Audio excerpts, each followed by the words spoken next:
Kijana huo alitoka kimapenzi na jini wa maji bila kujua.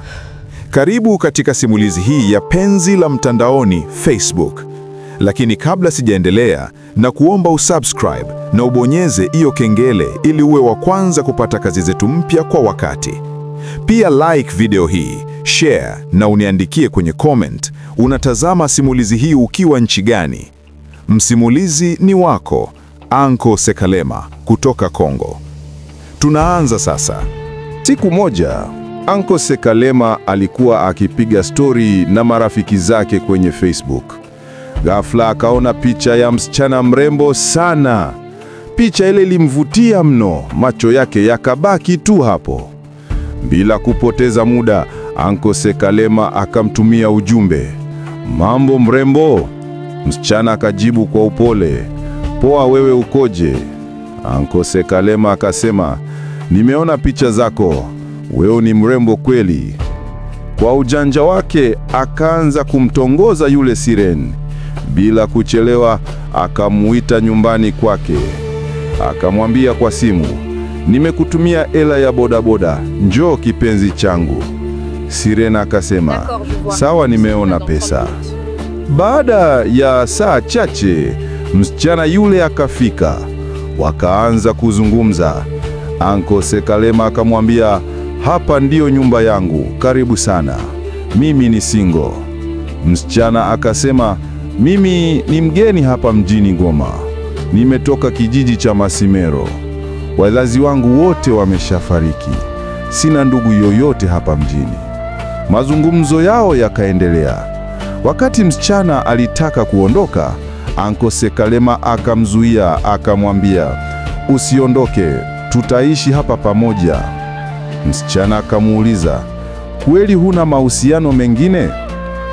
Anko akasema, "Sina mahusiano yoyote kwa sasa, zaidi ya yetu."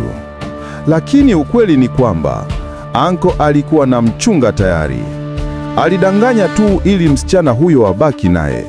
Mapenzi ni hatari. Wiki moja baadaye, msichana yule alianza kumpa Anko zawadi. Akamjengea nyumba, akampa gari. Wiki moja tu Anko akawa tajiri. Pesa zikamchanganya, akamsahau mchumba wake wa zamani.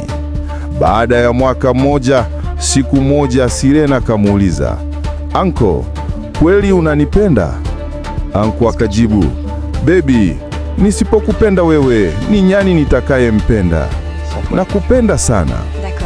Sireni akamwambia, "Ni muda sasa tufike nyumbani kwetu, uone wazazi wangu na uwape zawadi." Anko akashangaa, "Baby, wazazi gani? Si ulisema wazazi wako wote walishafariki?"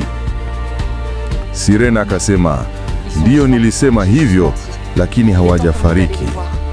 Anko akakasirika akasema, "Wewe ni mchawi! Haiwezekani, umenificha wazazi wako siku zote hizi." Kwa hasira, Anko akaondoka. Akaenda kukaa kwa ex wake kwa siku 3, akijaribu kusahau.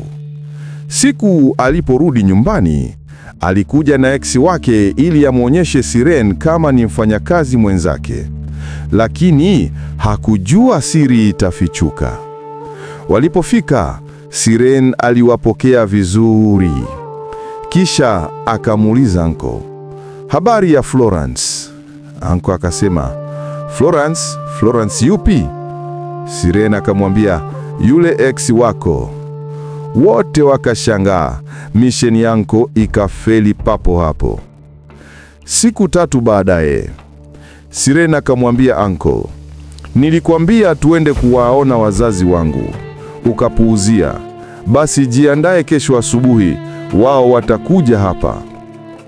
Anko akamcheka kwa dharau, "Mimi sijui, wakipenda waje, wasipopenda wabaki." Asubuhi ilipofika, Anko palipofumbua macho akaona wageni nyumbani. Akauliza, "Nyinyi ni kina nani? Mumefikaje hapa wakati milango nimeifunga?" Akaita, "Baby, baby, kuja waone hawa." Sireni palipofika akasema, "Karibu sana baba, karibu pia mama." Kisha akawaambia, damu mlioitaka ndiyo huyo hapa. Wazazi wakasema, anko, umeingia katika agano letu la 18. Sisi kama wazazi tumekuja kuchukua mali yetu. Na mali hiyo sio ya pesa, maana pesa sisi tunazo. Masharti yetu ni lita 1000 ya damu kila wiki.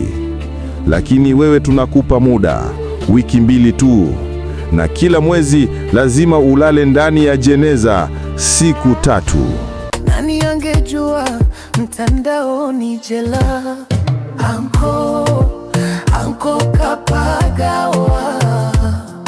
Anko Sekalema na mawazo. Niliona picha yako kwenye Facebook. Tabasamu lako likanifanya nipotee.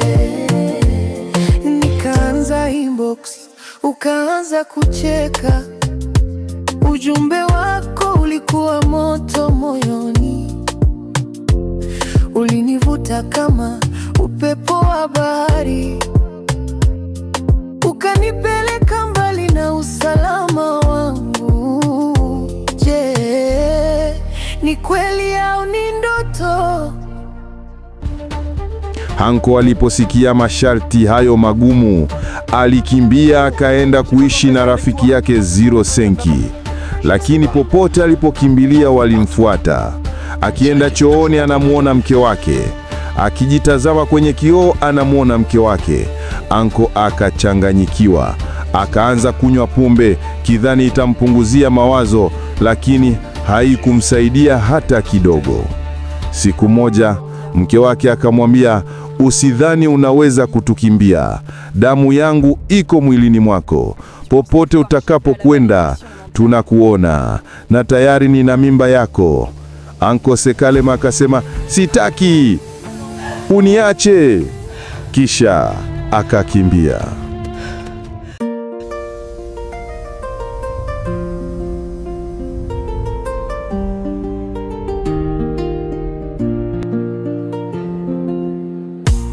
Tulikutana mtandaoni. Nikaona upendo kwa macho. Nilijua ni hatima ya maisha. Kumbe ni mwanzo wa siri za dunia. Nani angejua mtandaoni jela? Anko kapagawa.